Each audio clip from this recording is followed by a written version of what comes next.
Qual foi o momento mais desafiador que você já passou assim até hoje na sua caminhada? Olha, eu vivi grandes momentos desafiadores. Eu digo grandes porque realmente eles tentaram me parar. Eles se levantaram como gigantes, sabe, diante de mim. Mas eu agradeço muito a Deus que esteve comigo e que segurou na minha mão e disse: não, filha, você não vai parar não, você vai continuar porque eu sou contigo. Eu me lembro, um dos momentos foi lá no início, quando não acontecia. Às vezes a gente acha que as coisas têm que acontecer no nosso tempo, do nosso jeito, e não é assim. E eu quero que você que está nos ouvindo, nos assistindo, entenda que tudo que Deus tem para nós é perfeito, o tempo dele é perfeito. Deus, ele nos prepara para coisas lindas e não dá para ele entregar nas nossas mãos vitórias que nós ainda não estamos prontos para receber. Então entenda que se está demorando aparentemente para você, Deus está te preparando. Não fique ansioso, porque vai chegar no tempo certo, vai ser perfeito, do jeito perfeito que Deus tem para você. Então eu me lembro de, nesses momentos, de pensar assim: eu não quero mais, tô cansada, é muita humilhação, é muita tristeza. A gente chega para cantar e não dá oportunidade, e pessoas que diziam: não, eu vou gravar você, e depois: não vou gravar mais não, sabe? Foram muitos momentos que, nesse início, que eu disse assim: eu tô muito cansada, é muito triste.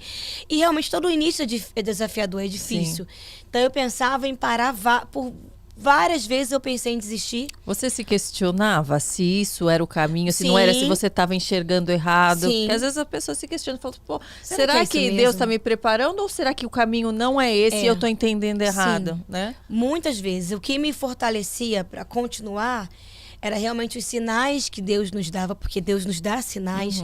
Eram as palavras que vinham da palavra quando a gente abria, né, para ler, como também direcionava, né, de pessoas que vinham: não para, porque Deus está vendo, é isso mesmo, você está no caminho certo. Então Deus sempre envia mensageiros que realmente vêm de Deus para nossa vida. E depois de alguns anos, depois de acho que 5 ou 6 anos de muita humilhação, mas eram muitas dores, nós encontramos, o Senhor abriu a porta da MK Music, que é onde eu estou até hoje, a minha gravadora.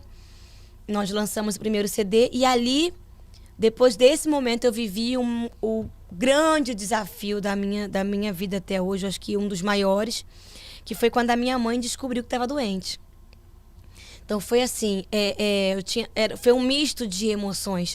Um milagre muito grande. Nossa, você acabou de gravar um CD e as pessoas dizem assim: meu Deus, como pode? Na época, gravar um CD era algo assim, há 20 anos atrás, conseguiu, e tá tocando na rádio. Olha, e tá na televisão. E eu lembro que meu pai me ouvia todo dia, era a mesma música. E ele dizia assim: olha, tá tocando. Vem, corre pra ouvir. Eu assim: pai, a gente já sabe que tá tocando. Aí tocava ele: vem, tá tocando de novo, Bruna, vem ouvir. Aí eu mandava os vizinhos ligar o rádio. Então, foi um momento de festa, de muita alegria. Sim. E as agendas, e viagens, e aquela alegria. Isso foi em abril. E no mesmo ano, em novembro, a minha mãe descobriu um tumor no cérebro. E eu não tinha ideia do que era isso. Na minha cabeça era uma doença que, tudo bem, vai ficar tudo bem. E ela internou em janeiro. Afinal do ano ela passou em casa e internou, e eu me lembro de todo mundo estar muito tenso e eu não estava entendendo, e que é isso? E ela fez a cirurgia e logo após a cirurgia o Senhor a levou. Ali eu vivi a maior experiência da minha vida. Eu tinha 12 anos, tinha acabado de fazer 12 anos, e com o primeiro CD lançado, e de repente a minha melhor amiga vai embora. Sim. A maior incentivadora do meu ministério, a pessoa que mais sonhou. Meu pai também sonhava, mas eu tinha uma ligação com a minha mãe, era muito grande. E assim, eu digo para as pessoas que era algo assim que chegava a doer, sabe? Aquele amor que doía, porque ela engasgava e eu ficava desesperada, né? Mãe, ela dizia: Bruna, pelo amor de Deus. Então eu não sabia viver a minha vida sem ela. Eu não dormia fora de casa, porque eu tinha que estar com ela o tempo inteiro. Eu cantava olhando para ela, porque se eu errasse a música, ela já fazia um sinal com os olhos e eu... Então, ela era a minha referência, ela era o meu porto seguro. Eu ainda não conhecia Deus verdadeiramente. Eu tinha 12 anos, eu conhecia Deus, eu vivi experiência, mas olha aqui, mas a minha mãe eu tô vendo. Sim. Então, ela que me ensina a orar, ela que me ensina. Então, quando ela se foi, eu me senti completamente sozinha. Eu me senti assim... Desamparada, acabou minha assim, né? vida. Acabou minha vida, acabou tudo, acabou o ministério, não quero mais cantar. E o inimigo começou a lançar coisas na minha mente que eu digo assim, eu estava entrando numa depressão e não sabia, porque há 20 anos atrás, isso foi um pouco depois, 19 anos atrás, não se falava muito, tinha conhecimento da depressão, isso, né? Isso era uma coisa assim, às vezes que as pessoas até pensavam assim, isso é bobeira. Para com bobeira, tá de bobeira, para de bobeira. E eu me lembro que eu tentei, eu morava no 8º andar e eu chegava perto da janela e eu pensava assim, será que se eu me jogar daqui, meu sofrimento vai acabar? Olha só, isso era coisas realmente do inimigo. Sim. Não era algo que vinha de mim, sabe? Era uma sugestão. Porque o inimigo, ele trabalha com sugestões. Ele está ao nosso derredor e ele sopra. Nossa mente, hoje depois de... Você vai amadurecendo espiritualmente, você vai entendendo que você repreende essa voz. Ei, tá repreendido. Tá repreendido, Satanás. Que isso? Esse pensamento não é meu, não, Não né? é meu. Sai daqui. E você vê que são coisas como aconteceu até mesmo com Pedro. Pedro, quando chega para Jesus e diz assim, não, Jesus, não faça isso, por que o senhor vai morrer? Ele tinha acabado de falar uma coisa linda e, de repente, no mesmo momento, ele diz, não, Jesus, por que o senhor vai morrer? E Jesus vira para Pedro e diz, sai para lá, em nome... Satanás, eu te repreendo. Então, ao mesmo tempo que Pedro vive uma experiência, daqui a pouco ele está vivendo outra. Sim. Onde o próprio Jesus diz, não, eu repreendo isso, sai para lá. Então, são sugestões que você pode ser muito de Deus, você é uma pessoa completamente espiritual, mas o inimigo vai sugestionar. E você tem que estar pronto para repreender. Dizer assim, não, eu repreendo esse pensamento, eu repreendo. Mas na época eu não tinha essa experiência, assim, né, esse amadurecimento. E eu não tinha essa noção. Então eu ouvia aquelas sugestões, eu dizia, pois é, se eu me jogar daqui... Eu olhava, pensava assim, se eu cortar os meus pulsos, olha só, de onde que vinha, sabe? Eu vou acabar com o meu sofrimento. Porque realmente foi um momento onde eu chorava muito. Eu olhava para o meu pai. Via o meu pai completamente triste, sabe? E meu pai só chorava. Minha irmã, de 8 anos, e eu dizia assim, como é que vai ser da nossa vida agora? Estamos sozinhos, sabe? Todo mundo sofrendo, todo mundo sem sofrendo, ninguém para levantar. Acabou a nossa história, acabou tudo que Deus tinha pra gente. As agendas por um período canceladas. E aí, nesse período, eu comecei eu me lembro que eu comecei um distúrbio muito grande emocional, então eu comecei a engordar muito. E as pessoas começaram a cobrar isso. Você tá engordando. Olha, você tá isso. Aí misturava, sabe, as emoções de estar entrando num período de adolescente. Então... Já mexe com a autoestima, né? Nossa, e foi assim... E realmente foi um tempo muito, muito difícil. Isso foi em 2002. Foi um tempo realmente muito, muito difícil para mim. Eu acho que foi um dos anos mais difíceis da minha vida. E como você se levantou? Como foi o momento de Porque superar ao tudo mesmo isso, né? tempo que foi o ano mais difícil, o ano mais desafiador, O que mais te foi o ano fortaleceu. que mais eu conhecia Deus. Como Jó, eu digo que antes eu conhecia Deus de ouvir falar. Antes eu conhecia o Senhor das pessoas falarem para mim quem Ele era. A partir daquele ano eu comecei a conhecer Deus, quem Ele era verdadeiramente. Foi ali que eu comecei a depender de Deus, sabe, Karina? A mergulhar na palavra e viver esse amor intensamente. Porque eu entrava no meu quarto e eu sempre digo isso, que é importante os jovens e adolescentes que estão nos ouvindo, Deus nunca nos deixa sozinhos. E eu nunca pensei em abandonar Deus, sabe? Eu nunca pensei... eu tinha um temor tão grande que foi gerado no meu coração durante a minha infância, que eu volto a dizer para as mães a importância que tem de você apresentar quem é Deus para os seus filhos. Porque quando chegou na minha adolescência e eu não tinha mais ela ali nesse período, eu tinha um temor tão grande que eu nunca pensei em deixar Deus. Eu não queria... Eu amava Deus, eu estava triste. Eu dizia assim, eu tô muito triste, Deus. Eu não tô entendendo nada. E Deus, ele é um pai e ele entende quando nós falamos pra ele assim, olha, eu tô muito chateada. Eu tô muito brava. Eu não tô entendendo nada que o Senhor tá fazendo. Mas eu quero te dizer que eu te amo. E eu continuo confiando. Tá muito difícil, tá doendo. E era o que eu dizia pra Deus nas minhas palavras de adolescente. Eu dizia assim, olha, eu tô muito triste com o Senhor, Deus. Porque o Senhor levou minha mãe, minha melhor amiga. Por que o Senhor fez isso? Eu tô sozinha, Deus. Eu dizia pra ele. Mas eu não vou deixar de amar. Não, eu não vou deixar de amar o Senhor. E ali Deus começou a falar comigo. Eu não te deixei sozinho.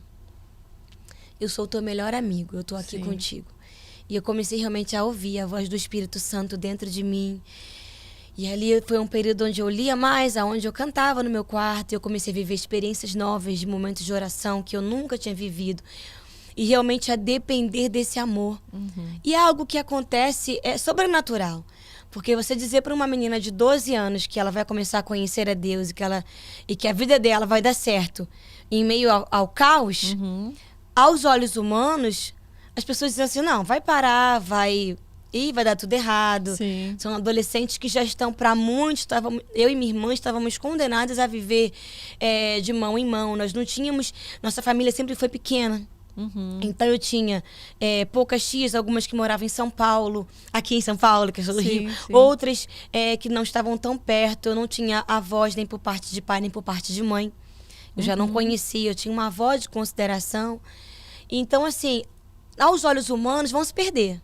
Acabou, essa família acabou, porque o porto seguro deles foi embora. Sim. Vocês continuavam indo na igreja ou era algo que você buscava mais? Continuamos indo a gente mudou a nossa igreja na época, porque a igreja que a gente frequentava e que nós éramos, que nós amávamos, lembrava muito ela. Sim. Então, nós conversamos com os pastores e nós mudamos a igreja, porque para, sabe, mudar o nosso...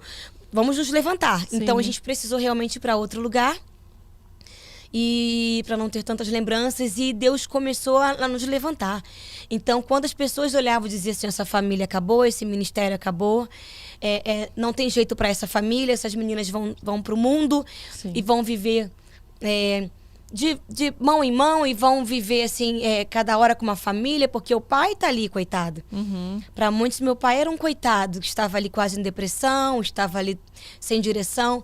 Mas Deus é lindo, porque Ele olha para nossa vida e pode estar tudo parecendo assim, tá um caos. Aos olhos humanos, as pessoas olharem e dizer assim, não tem jeito para essa família. Não tem jeito para essa vida. Tá destinado, tá condenado a viver uma história de desgraça. E Deus fala assim, não, porque eu tô na história.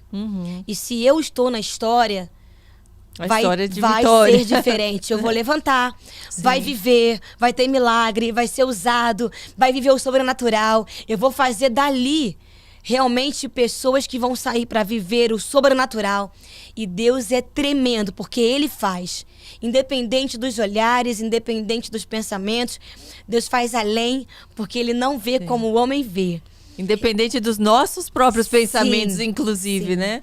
Independente das nossas emoções, do que a gente está sentindo, Deus ele não trabalha de acordo com as nossas emoções. Se Deus fosse trabalhar assim, misericórdia. Ainda mais nós mulheres, que às vezes acordamos e cheias de fé, cheias de alegria. E tem dia que a gente acorda assim, ai, hoje... Senhor, hoje eu estou assim tão emotiva aí, sabe? E Deus não trabalha com emoções. Ele é um Deus realmente que olha para o nosso coração. E Ele vê um coração quebrantado, um coração disposto. O seu coração, ele está disposto a servir a Deus? Pode estar tudo difícil, você pode estar cada dia com um sentimento diferente. Tem dia que você está sentindo... Você tem um coração pronto para servir a Deus? Você tem um coração quebrantado? Você ama o Senhor? Se prepare. Fica tranquilo, porque Ele vai fazer na tua história coisas sobrenaturais. E ali Deus começou a nos levantar, Karina. Assim, a gente começou a viver... Volta as agendas, volta tudo. E eu me lembro que nesse período de turbulência, um pouco antes disso, que foram alguns meses, nesse mesmo ano de 2022, eu arrumava muita briga na escola. E eu me lembro que eu estava muito... Por quê? Você tinha um gênio forte? Eu estava muito... Essa revolta toda, ela foi para um lado, né? Sim. E o lado dela foi assim, da revolta. Foi uma baixinha de 1,50 m. É tipo, não vou ficar de coitadinha, não. Vocês vão ver. Exatamente. Vocês vão ver que eu não sou essa coitada. Isso aí, exatamente. Né? Eu vou provar que eu sei me defender. Então a pessoa me olhava muito. Tá olhando o quê? Exatamente. Você tá olhando? Tô com uma melancia na cabeça? Era uma resposta e a pessoa já me olhava, tipo assim, meu Deus. E eu lembro que eu tinha um professor, um diretor de uma escola que era em Colégio Batista, e ele me chamou, Bruna, minha filha, você já tem CD lançado, você é uma menina de Deus, você não pode ficar arrumando confusão. Eu falava assim, mas é... E era mais forte do que eu. E eu me lembro que nessa época também eu fiz um período de uma terapia com uma psicóloga cristã, doutora Elaine Cruz, que marcou a minha história. É uma mulher de Deus. E eu lembro que por causa dela, naquele período, eu pensei assim, um dia eu vou ser psicóloga. E eu ainda tenho esse sonho no meu coração de um dia fazer psicologia. E é algo que eu vou retomar. Eu pensei, aí engravidei da Bela, e aí vou retomar. Porque eu acho lindo, sabe, você unir, né, duas coisas maravilhosas, que é você entender e usar através das ferramentas também de Deus e humanas, enfim. E eu comecei a voltar assim, mas era um momento, e eu sei que muitos jovens e adolescentes que podem estar nos ouvindo, e até mesmo pais, que às vezes não entendem alguns comportamentos dos filhos. É importante você parar para pensar o que está acontecendo, sabe? Olhar para a volta e ver seu filho se aborreceu, aconteceu alguma coisa, algum trauma, que talvez para você não tenha sido um trauma, mas para aquele adolescente foi um trauma. E você não entende alguns comportamentos, tem algo ali que precisa ser tratado, tem algo ali que precisa ser estudado, e se isso não é estudado, e se isso não é visto a tempo, aquele adolescente se torna um jovem agressivo, um jovem revoltado com a vida, porque ninguém, sabe, parou para olhar e pensar assim, não, peraí, não é apenas uma fase, tem algo acontecendo, tem algo mais profundo, ele precisa de ajuda. Tá revoltado porque tá triste, porque aconteceu algo que marcou a história dele. Peraí, vamos parar um pouco, porque as pessoas têm essa coisa de, não é esse nome horroroso que deram, né? De aborrecente. Que coisa terrível. Não, peraí. Os nossos adolescentes são homens e mulheres que vão, sabe, trazer um futuro lindo, né? Que vão se tornar grandes homens poderosos em Deus, grandes mulheres de Deus. Então, vamos dar atenção e parar para entender, para chorar junto. Para ouvir o que eles têm para dizer e, se for necessário, procure uma ajuda, sabe? E eu me lembro que quando falaram para mim, eu falei assim, eu não tô maluca, eu não preciso de psicóloga. Eu não tô antigamente maluca. Era visto, né, como coisa de pessoa que tá ficando louca. E não era, foi incrível. E realmente foi um tempo... E ali eu comecei a me levantar. E eu me lembro de viver experiências dentro do meu quarto muito lindas. De ver coisas acontecendo realmente. De estar orando e, de repente, ver um copo se tremendo, de ver a mesa tremendo, dizer assim, o que está acontecendo? Eu comecei a viver coisas. Deus começou me deixar viver, me permitiu, sabe? Que eu visse, que eu tivesse sonhos. Eu comecei a ter sonhos. E é lindo quando você começa a ouvir Deus nos seus sonhos e entender o que Ele tem.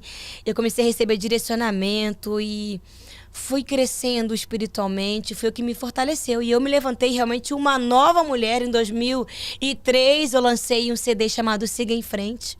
Que idade você tinha? Eu tinha 14. 14 ainda. 12, isso mesmo. Em 2003, eu tinha 14 anos, eu lancei esse trabalho que o nome tinha tudo a ver com a minha história.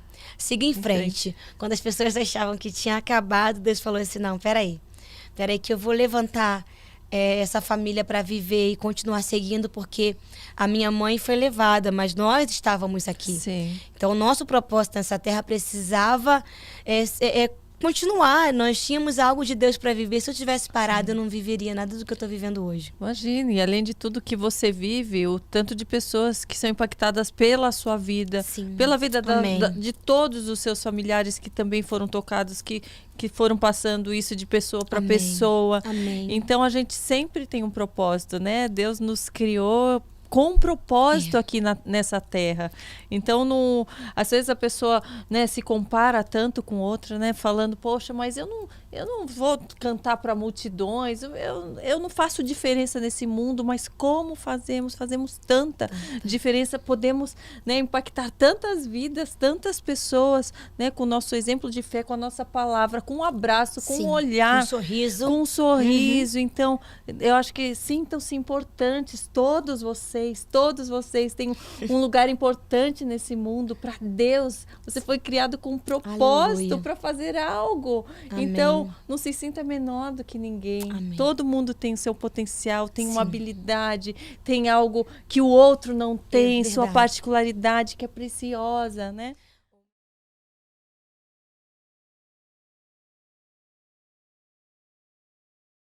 Muito legal esse trecho, muito inspirador, mas não perca o episódio completo.